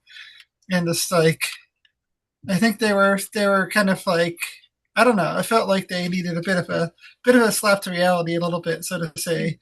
They were like they kind of needed to realize that like maybe we're not necessarily doing the greatest job of keeping up with these things if our employees are complaining about us being this way. And so like just like having that sort of like having them sort of like having them be sort of like able to and willing to realize their mistakes and be able to correct those mistakes so they don't happen again in the future. Yeah, creating that space for learning and correction is a big one. Thanks, Annie. Other thoughts? Let's see. Ash has shared. I'll read these out. I would ask, what does feeding as many people as possible mean and look like? What's our day and week way of valuing that? Are there other things we are valuing or achieving as well alongside the feeding people focus? Yeah. If that seems to be the main motivating factor, what is that part of? Um, and then you're okay. You're back to being a farm boss. Wesley shared, we'll try and compensate the workers for the extra work, pay overtime, or some other form of compensation to motivate them. Yeah, okay. So focus on payment. Francisco shared, I think the boss here could put or build in more structural mechanisms for receiving feedback and encourage that. That's helpful. And then Sue shared, check in with the crew at the weekly team meetings to inquire how they are feeling physically and mentally. Yeah, just creating a little bit more space for that. Better understanding the mindset of the crew for sure. And it can be costly to lose folks and to have to rehire for sure. Yeah, and Avery shared budget transparency. That's a great one. Yeah. Anita, is anything standing out to you in these? So you added a note about sustainability. Yeah, no, everyone's sharing great points here. Ash just said asking for input and co-creating systems of care for the crew. Absolutely. And yeah, just Mhm. not having that assumption that everyone is there for the same reason that you are, right? So, and I think Annie bringing up like the nonprofit piece, I think because like this feeding as many people as possible, and folks had said that in the chat earlier, like it's seems like a very mission driven kind of farm. And often what we've seen with farm workers on nonprofit farms with those kinds of missions is there's this like assumption that we're all doing this work because we're like passionate, and there can be a lot intertwined with that, right? That we're gonna that doesn't mean you don't want to be paid, right? Or that doesn't mean that you might be passionate about the work, but that doesn't mean you don't want to have like a fair or a sustainable job situation too. So not pushing that into exploitation. So thanks Mhm. everyone. This is great. We have lots of Great. ideas for this farm Yeah, box. I love it.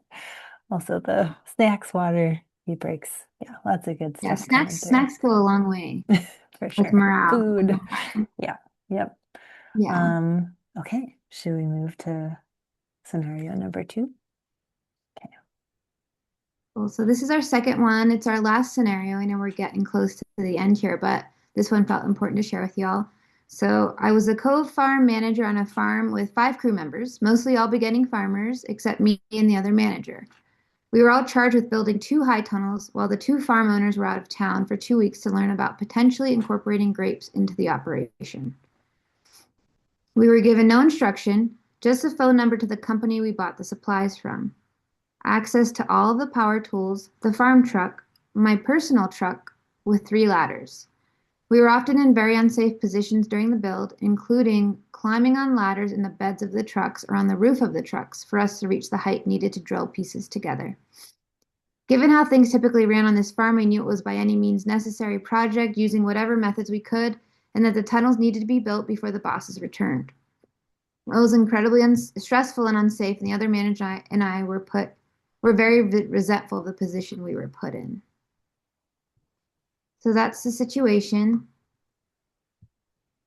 Right. And our first prompt, familiar, but we're going back to just your general reactions, reflecting on what this person has described as their experience. And yeah, what's coming up for you? What is your first reaction?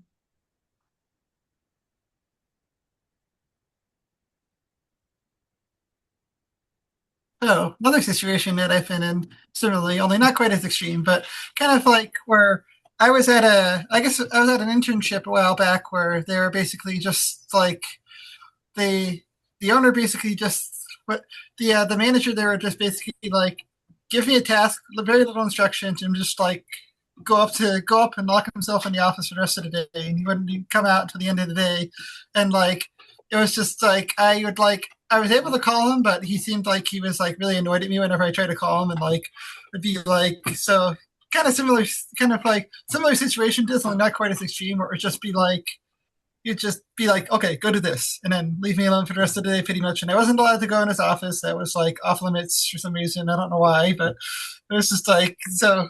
Yeah, it was incredibly frustrating, and I definitely would feel frustrated if I was in this type of situation as well, and have felt frustrated in that type of situation in the past too. Mhm. Yeah, having that line of communication closed off physically and yeah, otherwise. So frustration, I'm hearing from you, Annie. And we've got unacceptable in the chat, OSHA violation, and Anita's adding to that. Yeah, a lot of the folks we work with work on farms that are so small that they're exempt from meeting OSHA requirements. What else? What else are people sitting with as a gut reaction? Frustration and unacceptable might be good summaries of that, but making space for others.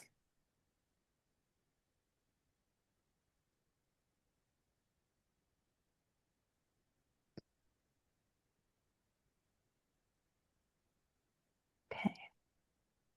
All right. Well, feel free to drop in if you have a Francisco shared. It sounds like they had some prior experience with this firm, so it's unfortunate that they didn't raise their concerns ahead of time. Okay, thanks for sharing that. Yeah. All right, I'll put this next one in the chat here. And we still have a couple things coming in. Ash said, still call the owners even if they were away for some additional guidance. Yeah.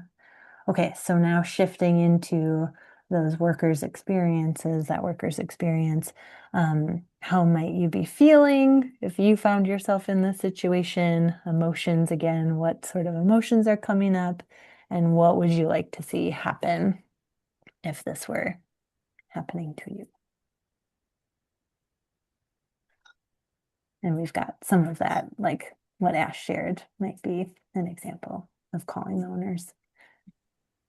But probably what I should have done is I should have figured out because yeah, and the situation that I was in was this place. This was also a, I guess it was technically a nonprofit. I'm not exactly sure for certain, but it was sort of like a historic farm. It was sort of part of this whole historic property that was like a museum, and it was like I don't remember exactly what, but like I think I probably should have reported it to upper management that this was happening, and had them look into this, had them either give this guy the boot or just like have a talk with him and be like, you can't be doing this to your interns. You can't be just giving them a task and just like, he did this in employees too. So it was like, not necessarily just like an intern thing. I think where like, it was just like, because other employees were talk about how he did that same thing to them as well.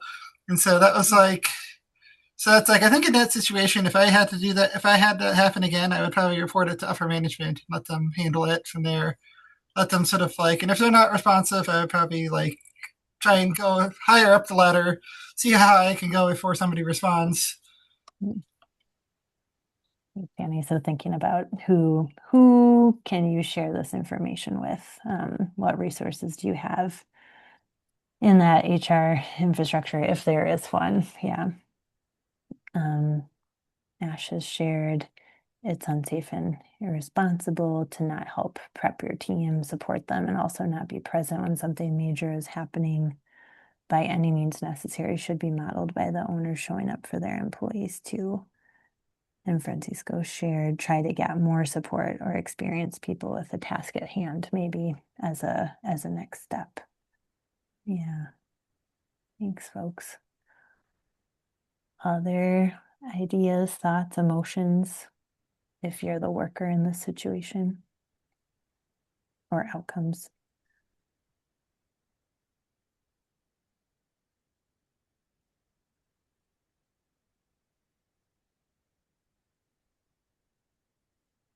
Okay. All right, so we'll move into the final prompt then, which has you as the farm bosses in this case. How might you address the situation? And are there ways that you could be proactive about this if you were the farm bosses in this situation?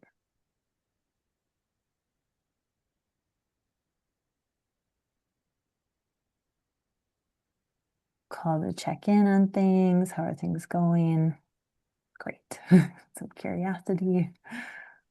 So I think that what I probably would do is I would try and I would hope at least that they would change something in the future if they were like if you told them directly, even if you just like even if the employee told direct the farmer directly when they got back, like, hey, this is what this situation was not good. This was like this is not thing that I felt comfortable with, and like if they explained the situation to them and they were like, we need you to do something about this. We need you to change this situation so it doesn't happen again.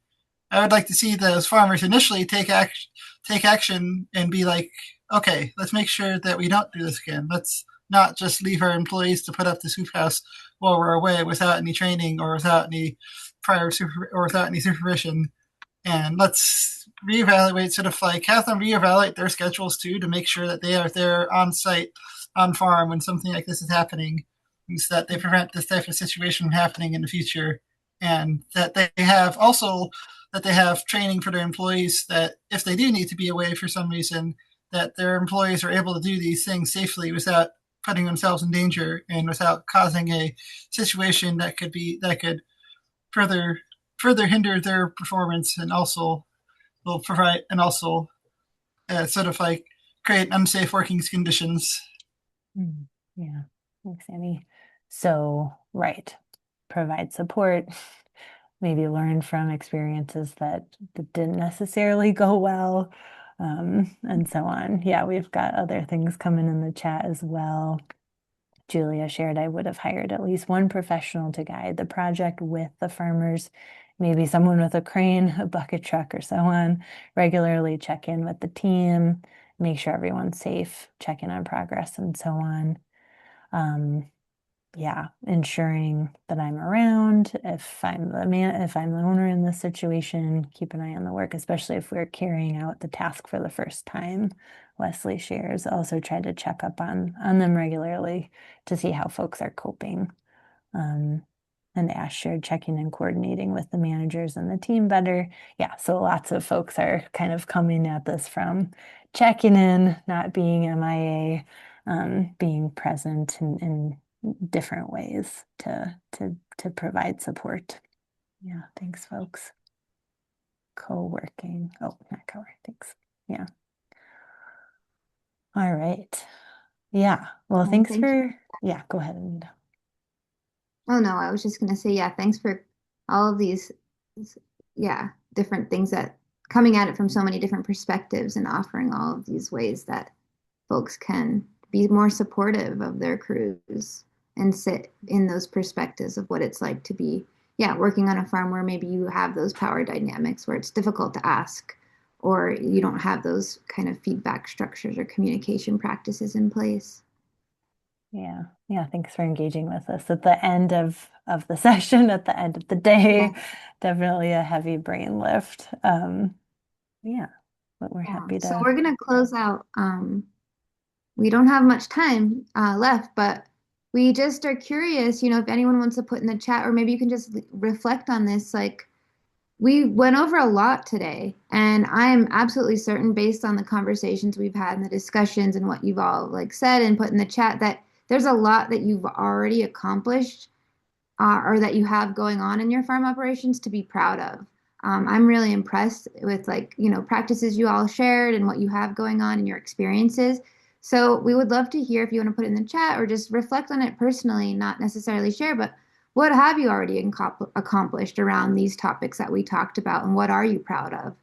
Thinking about communication and professional and safe work environment and opportunities for growth and advancement and livable wages and sustainability on the farm. What do you have going for you? And then kind of on the flip side, what's left unanswered? We certainly haven't covered everything, and we know everyone's farm is unique. Everyone working on a farm is unique, and our needs are unique. So, what questions are still looming, and what obstacles are still out there that might feel hard to overcome? So if anyone wants to share in these last few minutes, we'd love to hear from you. Or if you want to put it in the chat, or just, yeah, take this away and think about it on your own too. But we hope that you leave this space, yeah, feeling proud of what you already have on your farm and what you have accomplished, and see some options and some practices that you can maybe incorporate in your season this year. Um, yeah, thanks everyone. Like Anita said, feel free to drop that in the chat. Otherwise, I think we can turn it back over to Ben. Awesome. Thank you so much, Sarah and Anita. That was amazing and really helpful to see all that data, quotes, scenarios. Really appreciate how engaging you made it for everyone. And thank you to everyone for participating. That was really fun to be a part of. So really, really appreciate you two making the time. Thanks everyone for joining. I think Sydney will be following up with some resources shortly. I think I have almost everyone's email address, but if you haven't, if your name is different than the one you registered with, just send me a private chat. I'll hang on for a minute. And when you log off, you'll get a brief survey from us. Oh, great. Thank you for sharing your email addresses. That's beautiful. Um, and you're getting lots of thanks in the chat. I hope you're seeing that. But Sarah and Anita, thanks for all the love you put into this and for sharing your insights with us tonight.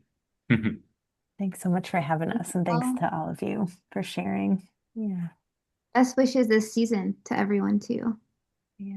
Thank All right. you. Keep Bye, up the good everyone. work. Take care. Thanks a lot. All right. Take care, everyone. Thank you.